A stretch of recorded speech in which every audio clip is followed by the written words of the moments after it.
Olha, eu aqui, gente, tudo bem, segunda-feira, né? Eu tô nessa instabilidade, um dia eu apareço no domingo, no outro na segunda, no outro na terça, que é pra gente fazer um momento de surpresa. Nunca se sabe quando eu vou estar aqui, mas você pode saber ativar esse sino que está aqui embaixo deste vídeo, pra você ser informado quando é que tem vídeo novo neste canal.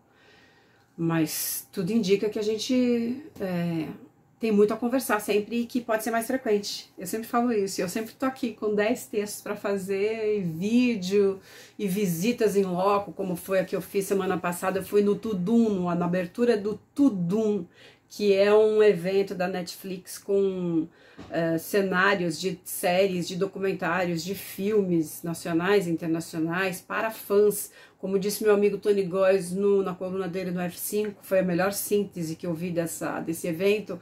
Os fãs das séries da Netflix são incentivados a fazer propaganda de graça para todos os títulos do catálogo da Netflix e ainda se acham privilegiados por isso. Então se fantasiam lá, fazem o seu momento cosplay, vão lá, fazem fotos, distribuem em rede social. É uma loucura, assim, porque na verdade tem um investimento, o evento é um investimento grande, você vê ali que tem um investimento forte nisso, mas tem também uma reverberação incalculável, porque é muita gente postando todos aqueles cenários em redes sociais e tal, e eu mesmo fiz um vídeo que tá aqui no canal, na quinta-feira, né, eu fiz esse vídeo, e eu acho que falei assim, vou a tantos lugares, posso fazer um registro dessas visitas que eu faço em loco sobre televisão. Hoje estou aqui para falar não do Tudum, que já passou, é isso aí que Tony falou, é isso que eu registrei aqui também, o poder de reverberação daquilo, o poder de envolvimento de uma indústria que tem cadernos, livros, camisetas, meias, chapéu, canecas. Eu estou com uma caneca hoje de Mulher Maravilha, e a minha proposta é trazer canecas aqui, canecas e livros. Depois a gente vai falar dos livros que eu tenho aqui, porque semana passada eu falei do livro do Maurício Sticer, O Homem do Sapato Branco, sobre Jacinto Figueira Júnior, que tá saindo agora.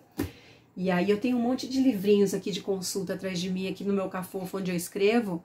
Eu vou fazer um revezamento e mostrar, cada dia mostro um. Na semana passada que o meu cenário desmontou, apareceu ali o livro da Laura Matos, que é formidável, sobre Roque Santeiro, na verdade sobre Dias Gomes, sobre a obra do Dias Gomes, e ele é centrado em Roque Santeiro, é maravilhoso. Recomendo muito, é da Companhia das Letras, mas depois a gente vai falar aqui de outras histórias, de outros livros também, e um outro dia a gente fala mais do Roque Santeiro, e assim, a gente pode ir salpicando também historinhas sobre livros aqui. Mas o que eu queria falar hoje? Eu queria falar hoje sobre esse assunto que pipocou, abriu a semana, né? Carla Bittencourt deu notícias da TV e todo mundo repercutiu muito, porque a gente ainda não tá acostumado, né? A gente tá, sei lá, há uns 5 anos já anunciando atores que foram da Globo por 40 anos e que não terão seus contratos renovados sob a condição de exclusividade. Quer dizer, eles podem voltar a trabalhar na Globo, como tem acontecido com vários deles, mas eles já não são uma peça exclusiva da Globo. Tanto é que a gente vai ver daqui a pouco, acho que no ano que vem ainda, a gente vai ver uma novelinha, que na verdade tem um tamanho de série, da Juliana Paz e do Vladimir Brista na Netflix. Isso foi anunciado no Rio to See, um evento que acontece no Rio de Janeiro anualmente em abril,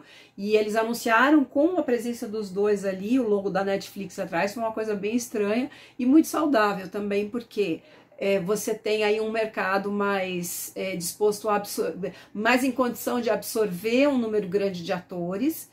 Para alguns atores isso não é tão legal, porque, por exemplo, tem gente que já está numa condição mais velhinha, mais avançada, que precisa do plano de saúde. A Globo sempre foi uma super empresa para essas pessoas trabalharem, porque é uma profissão muito instável, realmente. Você não tem um registro de carteira assinada com FGTS, com tudo, mas eles têm também, os que estão na televisão principalmente, uma vitrine que possibilita fazer um bom pé de meia para quem conseguiu fazer, esse foi o canal. Quem não fez, agora não faz mais.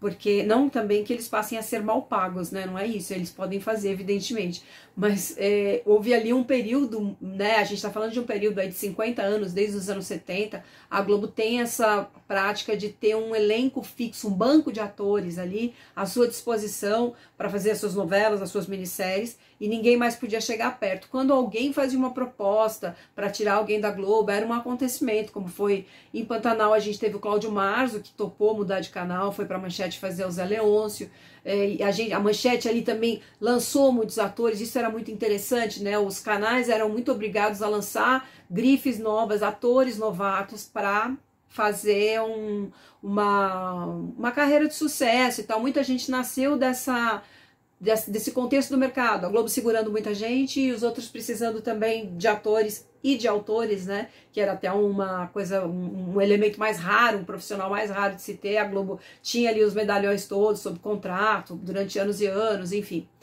E agora hoje a gente ficou sabendo que Glorinha Pires é a próxima da fila a deixar a emissora, depois de Terra e Paixão. Ela deve encerrar um contrato de 54 anos, eu acho, né, 54 anos de... Eu deixei aqui a Glória Pires e aí ela sumiu da minha tela, mas não tem problema. Ela tinha 54 anos de empresa porque ela começou criança, né? Acho que o primeiro teste é com 4 anos, e assim, filha de artista também, então foi muito cedo para televisão fazer teste para novela. E a gente teve ali, tem um momento de mágoa até do Daniel Filho, que recusou um primeiro teste dela, e depois um momento de reconciliação. Os dois são amigos até hoje. Ela fez alguns filmes dele, inclusive o Se Eu Fosse Você, que é um sucesso de bilheteria. É uma história bacana de ser recontada. Tem uma entrevista dela ao Bial falando sobre essas histórias, que é muito boa, tá lá no Globoplay. Mas a Glória, depois de Terra e Paixão, se despede da Globo do contrato do contrato fixo, quer dizer, se ela vier a fazer outras produções na emissora, ela terá muito mais possibilidade de escolha. Ela pode escolher se ela vai para a Netflix, para a HBO, fazer um filme, ela é muito requisitada para cinema, ou se ela vai fazer uma novela, que é uma produção que toma muito tempo da pessoa. Ela fez muitas, né? Eu nem fiz essa conta aqui, mas ela fez várias. Uma delas agora vai voltar no Vale a Pena Ver de novo, que é Mulheres de Areia. Está voltando, né? Mulheres de Areia, que ela faz Ruth e Raquel, é um trabalho bacanérrimo da malvada e da boazinha. Eu acho que ela tem ali uma demonstração de excelência de talento que não esbarra tanto no maniqueísmo, embora a Raquel seja realmente uma peste, né? Mas a Ruth é uma boazinha que não é uma bundona, vamos dizer assim. Então eu acho que tem uma dignidade nessas duas figuras, sem contar Maria de Fátima, que é a minha preferida, né? Da Glorinha. Maria de Fátima Scioli, de Vale Tudo, 1988, também está no Globoplay e pode ser vista ali. O fato é que essa configuração dos atores exclusivos, ela perdeu espaço por uma questão de grana, né? A Globo às vezes faz um anúncio ali mais bonito em torno disso, mas a verdade é que o mundo murchou de maneira geral, assim. Não é a Globo caindo, não é isso. Todo mundo tem uma responsabilidade maior sobre o dinheiro, porque no caso da Globo, principalmente, ela tinha uma boa parcela da distribuição de publicidade no mercado e não tem mais essa parcela gigantesca e tão concentrada ali no seu caixa para ter esse luxo de ter um elenco fixo à sua disposição. O que significa isso? Que muitas vezes o ator passava 2 anos, 3 anos sem fazer algum trabalho, e ele passava esses 3 anos sendo remunerado, evidentemente, para ficar ali sob essa condição de ser exclusivo da emissora.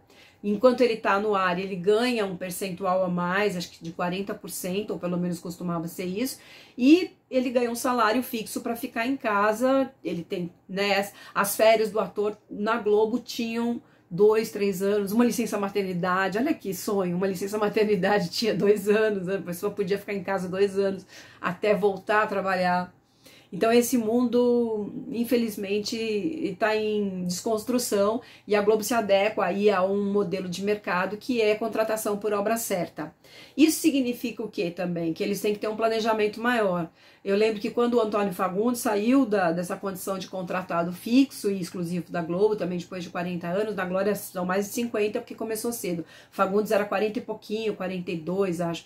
E ele saiu e em seguida pensaram nele para fazer de repente o Velho do Rio, no Pantanal. Ele chegou a ser convidado para fazer o Velho do Rio, nessa versão de Pantanal na Globo, e ele simplesmente disse que ele não estava disponível. A Globo, para ter uma agenda desses medalhões que ela mesma ajudou a construir, vai precisar consultar a agenda dessas pessoas com uma certa antecedência e também manter os planos que foram traçados com essas pessoas. Não dá, por exemplo, para chegar a 8 meses, a 1 ano da novela que estava programada para ser gravada ali naquele momento e dizer, vamos trocar essa novela por outra, como aconteceu em algumas ocasiões em que a emissora resolveu mudar de plano ali um pouco em cima da hora, não em cima da hora da estreia, evidentemente, mas em cima da hora ali do momento de pré-produção. E o Fagundes queria também, e sempre teve, uma regalia na Globo que era... ele odeia que fale regalia, porque ele acha que deveria ser um direito de todo ator. Mas veja bem, a emissora trabalha de segunda a sexta, de segunda a sábado. Na verdade, de segunda a sábado as gravações de novela acontecem. E muitas vezes elas invadem o fim de semana, quando é necessário, quando tem uma gravação de rua, quando se fecha uma rua. É impossível fazer isso durante a semana. Então tem alguns expedientes até que são... aguardados, aí deixados para o final de semana, e todos os atores gostariam de ter um espaço ali, uma reserva dessa semana para fazer teatro. Então o Fagundes tinha isso, assim, ele gravava de segunda a quinta, porque de quinta a domingo ou de sexta a domingo ele fazia, sempre fez teatro e continua fazendo, ainda bem, muito bacana, mas essa condição não podia ser dada para todos, ele era ali uma exceção. Houve também outras exceções nesses 40, 50 anos de novela contínua, né? A gente está falando aí desde a década de 70, a gente teve uma produção de pelo menos 3 novelas simultâneas, fora as minisséries, fora séries, depois fora Malhação, que entrou.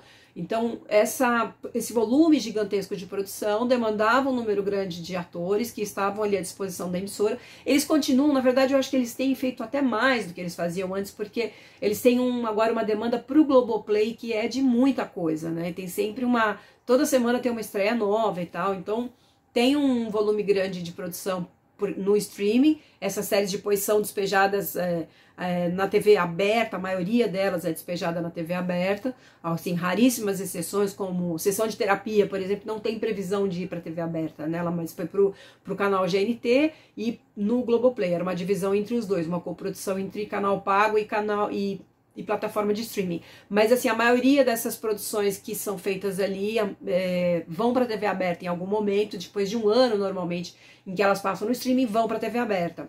Então tem um volume grande acontecendo, mas assim, a produção para requisitar um ator hoje que não tem contrato fixo, precisa se antecipar, porque existe também aí uma pretensão de Netflix, de HBO, de Prime Video, de produzir no Brasil, como tem acontecido efetivamente, e você precisa chegar antes, num Gabriel Leone, por exemplo, que é um cara hoje super requisitado. Quando se você achar que tem um papel que só ele poderá fazer, tem que reservar espaço nessa agenda do cara, porque agora ele faz o Dom no Prime Video e faz o Ayrton Senna na Netflix, assim, são produções bem gigantescas, com alcance mundial, tem a conversa chega em outro nível, né, para você tratar disso.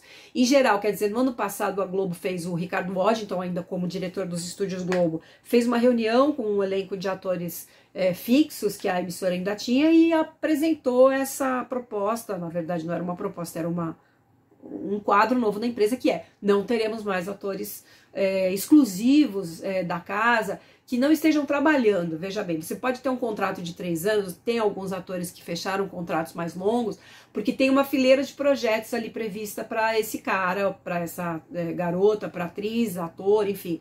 Mas a regra que sai fora é essa, não dá mais para ficar em casa. Claro que, por exemplo, você tem uma Adriana Esteves, que tem que tem papéis muito fortes, ela precisa de 6 meses, 8 meses, às vezes 1 ano para descansar a imagem dela e voltar a fazer alguma outra produção. Então não é que se emende uma coisa na outra, porque o cara tem que estar o tempo todo trabalhando, né? O Fábio Assunção terminou agora Todas as Flores e vai fazer, tem projetos aí para fazer uma série, uma novela que estão na reta, mas ele está num momento de pausa agora, né? Existe um descanso da imagem desse cara. Daqui a pouco ele vai estar na TV aberta de novo na novela Todas as Flores, que vai para TV Globo, acho que em agosto ou setembro. Lembrando que ele esteve também na emissora esse ano já em Onde Está o Meu Coração, que também já tinha sido feita para o streaming. Ou seja, tem uma fileira de projetos, mas tem umas pausas ali entre um e outro para a gente ter um descanso daquela figura. Mas no geral, assim, não vai haver, se você não tiver previsão de projetos no prazo de 2 anos, 3 anos, os contratos serão todos feitos por obra certa. No caso de uma novela, é mais ou menos 1 ano que o ator fica à disposição da emissora. Então a gente pode se despedir de Glória Pires neste momento, né, nesta configuração. Lembrando que ela poderá voltar a qualquer momento para fazer alguma coisa como obra certa. E é o que tem acontecido efetivamente com alguns atores que acabam, eu agora não sei se eu vou conseguir citar alguém assim de pronto, mas acabam um contrato. O Fagundes era para ter sido isso, mas não rolou, porque ele não vai abrir mão dessa história da gravação de segunda a quinta, e ele já falou isso para mim, inclusive, falou: se quiserem tem que ser assim, se não quiser eu vou ficar no teatro, que eu me dou muito bem lá. E ele estava também fazendo cinema, ele estava com algumas propostas de cinema já, propostas não, contratos fechados, né, para fazer cinema. Então, para ele, tudo bem, né, dar um tempo aí se a Globo quiser, vai ter que ser sob o meu jeito. Não é todo mundo que pode fazer isso, mas ele pode. Aliás, nesse momento a gente está também tentando saber quem vai fazer o papel que foi dele lá em 93 em Renascer, que é o José Inocêncio. Existe uma cotação para ter um grupo forte defendendo que o Marcos Palmeira de novo faça essa função. Mas lembrando que em 93 o Palmeira fez Tadeu na Manchete e depois fez João Pedro Renascer na Globo. Então seria interessante agora que ele fez José Leôncio no Pantanal 2, que ele possa ser José Inocêncio em Renascer 2. É uma ideia que está lá brotando, mas eles têm que definir isso rapidinho, porque a novela do Valcir Carrasco vai ficar no ar até 2024, mas essa novela substituta já está em fase de pré-produção para escalação de elenco, escolha de locações, vai ser gravada em Ilhéus, na Bahia, como foi a primeira versão, e aí a gente engata gravações para a próxima história. A novela do Valcir, essa semana passada, chegou a bater mais de 26 pontos em São Paulo. Foi um recordezinho ali, legal para eles, mas eles estão ainda pedalando, vamos dizer assim, para manter isso de uma maneira mais estável. Por enquanto 24,6, 24,8, acho que foi 24,6 foi o recorde, né? Já é uma média legal. Lembrando que a gente está aqui, meu nariz está quase fechando, a gente está com frio, temperatura baixa em São Paulo. Quando a gente tem temperatura baixa, as pessoas ficam mais em casa e a televisão se beneficia disso. Existe mais audiência no inverno que no verão. Então, também tem esse fator aí conjugado. E teve, no capítulo do recorde, foi o sequestro do filho da heroína, da Aline, ali, que é a Bárbara Reis. Esse foi o episódio que deu uma incentivada ali, mas a temperatura estava realmente bem baixa em São Paulo. Então esses números são de São Paulo, que sempre se considera ali como o mais importante, porque é o mercado publicitário mais forte, mas de maior potencial do país, onde tem o maior número de consumidores, e por isso esse mercado publicitário é tão forte aqui, porque existe um consumo maior. E aí essa audiência é levada aí mais a sério, mais rigorosamente, ela é mais preocupante para todos os canais do que em outras praças em função disso. Teve um tempo que as pessoas falavam que a novela, que a Globo, que São Paulo tinha uma arrogância de achar que só essa região era importante, porque o resto do país tem uma audiência e uma procura e uma demanda que tem que ser considerada. Mas a gente tem realmente um histórico aí de pasteurização, né, de sotaque Rio-São Paulo, eixo Sul Maravilha, como se fosse ali né, que maravilha, o cenário mais desenvolvido do país e tal, e durante muito tempo esse olhar para outras regiões foi muito carente realmente. Agora a questão com São Paulo é puramente comercial mesmo, tem a ver com grana, né? Que mais que a gente poderia falar hoje? A gente teve, sim, tô aqui com os livros, eu peguei o livro do Seu Boni, porque Seu Boni está preparando um novo livro de memórias. Ele já tem, além desse livro, um outro em que ele conversa com amigos que morreram, chama-se Unidos do Outro Mundo, né? Em que ele simula diálogos com pessoas que morreram. Esse é um livro de memórias mais técnico, que quem tiver... isso aqui é um livro antigo, tá, gente? Não é o livro novo. O livro novo vai sair em agosto, mas é só porque quem aparece aqui tem interesse sobre TV, de repente tem interesse sobre memória de TV, sobre história de TV, e esse livro é uma pérola para contar histórias como nasceram, como se criaram grandes talentos da televisão, como funcionava a televisão. E como eu disse, ele é bem técnico, ele não tem ali uma demonstração de afetos e tal, de vida pessoal, nada disso. E é até uma coisa meio objetiva, meio fria mesmo, para consulta, sensacional, e para a gente conhecer mais da história da TV. E eu tô falando de afeto porque esse outro livro aqui, que é do Walter Clark, e os dois começaram juntos, era chamada dupla Bonnie and Clark, né? Em referência ao Bonnie and Clyde, o filme. E o livro do Walter Clark, que foi escrito pelo Clark com o Gabriel Prioli, é um livro mais afetivo. Conta muito da história do bastidor da televisão quando começou, a TV Globo ali quando começou a ascender, como é que foi criada a grade novela, jornal novela, esse sanduíche que dura até hoje. Existe uma controvérsia, eu até já levantei uma vez, existe uma controvérsia porque o Walter Clark se apresenta como alguém que levou isso para a Globo, ele realmente levou isso para a Globo, mas isso começou na TV Rio, por onde ele também passou, e o Fernando Barbosa Lima, que também é outro executivo veterano, que já nos deixou, conta num livro também de memórias que essa ideia de jornal, novela, foi dele na TV Rio. Eu não sei agora se dá pra gente ter uma autoria individual para um negócio que a gente sempre diz que é coletivo, que é a televisão. Mas enfim, tem esses dois caras aí para referência do que a gente tem até hoje. É impressionante que isso dure até hoje, como a estratégia mais funcional, mais legal que exista para a audiência da TV Globo, e em boa parte mantém. E televisão é muito hábito, né? Então ninguém ousa mexer nisso, assim. Mas é isso, assim, são dois livros que eu recomendo também. O do Clark é de 91, ele morreu em 97. Esse livro aqui foi relançado em 2015. Tem até uma orelha de uma pessoa, a orelha do livro foi assinada por uma pessoa bacana, que é essa tal de Cristina Padiglione. O Gabriel me convidou para escrever, eu fiquei felicíssima, porque eu amo esse livro. Entrevistei o Walter Clark quando saiu esse livro em 91, e foi assim, uma das primeiras entrevistas que eu fiz como repórter de TV. E ele passou anos fora de circulação, ele estava esgotado e não teve relançamento, porque aí também o Walter morreu, a família não entrava em acordo sobre esse relançamento. Em 2015, finalmente, resolveram relançar, e eu acho que super valeu a pena. E a orelha de 2015 é minha, assim, porque eu entrevistei o Clark lá atrás e ficava ali pilhando o Prioli para lançar esse livro, para relançar esse livro, porque eu acho muito importante. Mas os dois contam muito história de TV. Eu quero, a cada vez que a gente vier aqui conversar, de repente sugerir um livro, porque tem coisas muito legais que o Google não tem, nem desconfia que exista, e você não vai achar nessa pesquisa rasteira de internet. Vai achar só em livros. Tem uma literatura de TV riquíssima. Amanhã é o lançamento do novo livro do Sticer, que também tem livros incríveis, um do Silvio Santos, o outro do Adeus Controle Remoto, como eu falei aqui no último vídeo. Então eu vou ficar aqui dando pitaco sobre isso, trazendo uma caneca a cada edição. Mas eu nem sei, eu não tenho tantas canecas assim, hein? Mas a gente pode fazer num revezamento. Acho que por hoje é isso, né, gente?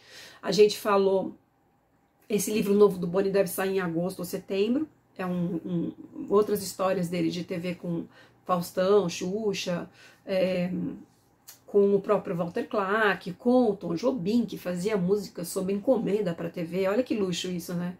A gente nem imagina esse tipo de coisa. E aí, daqui a pouco a gente volta, já a gente retorna aqui para falar de outros assuntos, que a televisão não para, certo? Beijo, ative o sino, se inscreva, curta ou não curta. Você pode até não curtir, de repente. Você pode não curtir, mas assim, é legal comentar, é legal ativar o sino, porque me ajuda a ser lembrada por esse nosso querido YouTube, certo? Um beijo, eu fico por aqui.